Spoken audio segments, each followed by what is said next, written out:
ઘણી સદીઓ પહેલાંની આ વાત છે. એ સમયે નર્મદાની ધારા તો અહીં હતી, પરંતુ એને કિનારે આજનું પ્રાચીન ગૌરીશંકર મંદિર, જે અત્યારે ગોલકી મઠ તરીકે પણ ઓળખાય છે, એનું ત્યારે નામું નિશાન પણ નહોતું. ફક્ત નર્મદા તટથી થોડેક દૂર એક નાનકડું ગામ વસેલું હતું. તહેવાર અને મેળાના દિવસોમાં ગ્રામજનો અહીં માનતા અને પૂજા માટે આવતા. એ પછી તો અહીં કોઈની અવર જવર ન હોવાથી નીરવ શાંતિ રહેતી. નર્મદા તટની આ એકાંત જગ્યા પર એક વેરાંગી ફરતો ફરતો આવી ચડ્યો. એકાંત પ્રેમી વેરાંગીને આ શાંત અને પવિત્ર સ્થળ ખૂબ જ ગમી ગયું. એણે અહીં જ આસન જમાવી દીધું. આ વેરાંગી ભોળાશંકરનો પરમ ભક્ત હતો. રાત દિવસ એ હર હરનો જપ જપતો. ગામ લોકો તપસ્વી સાધુની નિત્યની જરૂરિયાતો પૂરી કરતા. એથી એણે શાન ભાન ભૂલીને પોતાના આરાધ્ય દેવના ચરણોમાં પોતાનું સર્વસ્વ સોંપીને અખંડ તપસ્યામાં લીન બની ગયો. આમને આમ ઘણા વર્ષો વીતી ગયા. તપસ્વીના તપ પર શંકર પ્રસન્ન થયા. એમને તપસ્વીને નજરે જોવાનો મોહ જાગ્યો. દેવી પાર્વતી પણ ઉત્સુકતાવશ એમની સાથે થયા. બંને આકાશ માર્ગે ઉડતા ઉડતા ભેડાઘાટ પાસે નર્મદા તીરે ઉતર્યા. તપસ્વી તો ધ્યાનમાં લઈને નર્મદાના તાલમાં તાલ મિલાવતો હર હરની રટ લગાવી રહ્યો હતો. શંકર એની સમાધિનો ભંગ કરતા કરુણાસભર ગંભીર નાદે બોલ્યા, વત્સ, આંખો ખોલીને જોતો ખરો. હું તારી તપસ્યા પર પ્રસન્ન થયો છું. અત્યાર સુધી તો તપસ્વીના કાનોમાં ફક્ત નર્મદાનો હર હર ધ્વનિ સંભળાયા કરતો, પરંતુ આ બીજો અવાજ કાને પડતા જ એણે ચમકીને આંખો ખોલીને જોયું, તો સામે જ નંદી પર સવાર થયેલા સાક્ષાત કૈલાસપતિ શંકર ગિરિજા સહિત મંદ મંદ હાસ્ય કરી રહ્યા હતા. તપસ્વીએ શંકરના ચરણોમાં સાષ્ટાંગ દંડવત પ્રણામ કર્યા.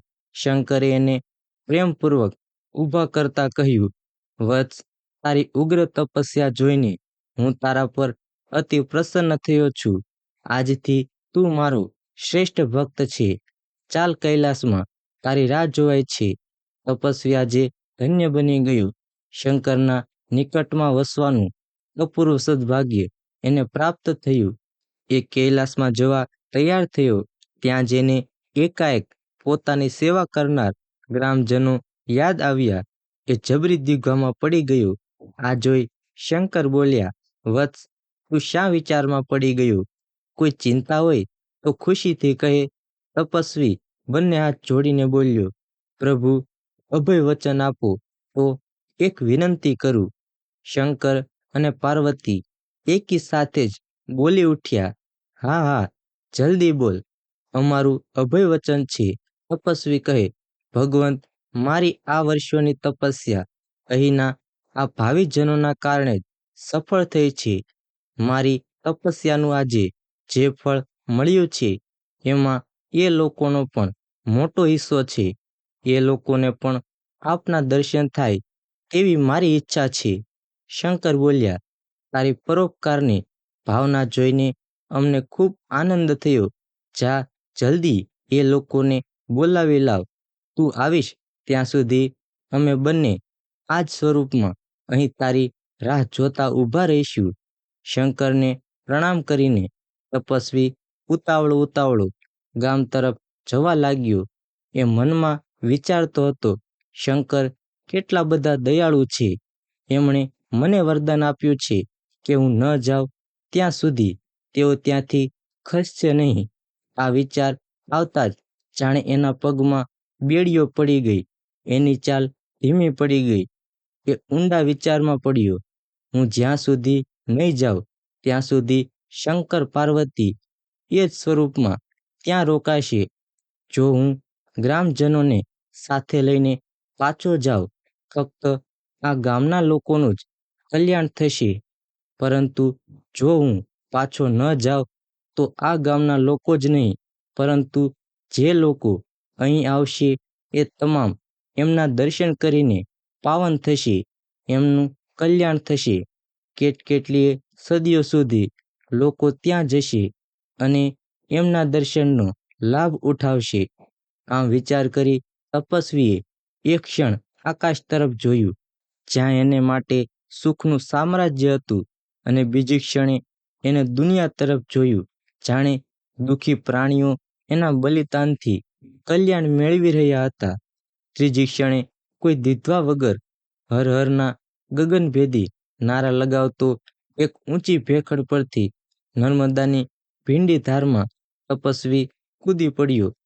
આ બાજુ તપસ્વીની પ્રતીક્ષા કરતા શંકર પાર્વતીએ પણ પ્રતિક્ષણે તીવ્ર બનતો હર હર ધ્વનિ સાંભળી એ પ્રેમી બલિદાની ભક્તની સ્મૃતિમાં ભગવાન શંકરના કમલદલ જેવા નેત્રો એક ક્ષણ બીડાયા, અને બીજી ક્ષણે એમણે એ તપસ્વીના આત્માને પોતાના હૃદયમાં સ્થાન આપ્યું. મૂર્તિવંત શંકર અને પાર્વતી નંદી પર બિરાજેલા ત્યાં ખડા હતા. ભક્ત ભગવાનને વચનબદ્ધ કરીને ગયો હતો. ગ્રામવાસીઓ નિયમ અનુસાર તપસ્વી પ્રત્યે પોતાની શ્રદ્ધા વ્યક્ત કરવા અને ભેટ ધરવા આવી રહ્યા હતા. એમનો ક્રોલાહલ ક્ષણ પ્રતિક્ષણ નજીક આવી રહ્યો હતો, પણ શંકરને હજી કોઈ યુક્તિ સૂઝતી ન હતી. છેવટે પાર્વતીએ શિવ તરફ જોયું અને શિવે પાર્વતી તરફ. બંનેના સંકેતમાં કંઈક રહસ્ય હતું. તેઓ નંદી પરથી નીચે ઉતરી શિવે પોતાના સ્વહસ્તે પાર્વતીની મૂર્તિ બનાવી, અને પાર્વતીએ શંકરની મૂર્તિની રચના કરી એક નંદી પણ બનાવ્યું.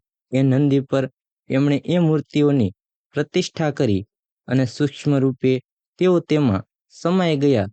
ગ્રામજનો નિત્ય નિયમ મુજબ જ્યારે તપસ્વીના સ્થાન પર પહોંચ્યા, ત્યારે એમણે ત્યાં તપસ્વીને બદલે નંદી પર આરૂઢ થયેલી આદમકદ શંકર પાર્વતીની પ્રતિમાઓ જોઈ. હર હર નાદ કરતી નર્મદાની લહેરોએ રહસ્ય પ્રગટ કરી દીધું. ગ્રામજનોએ આ સ્થળને ગૌરીશંકર ના નામથી સ્થાપિત કર્યું.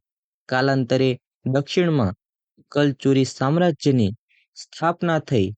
મહારાણી અલ્હણ દેવીએ તપસ્વીના ત્યાગની અમરગાથાથી પ્રભાવિત થઈને ત્યાં એક મોટો ગોલકી મઠ અથવા ગૌરીશંકર મંદિરનું નિર્માણ કર્યું.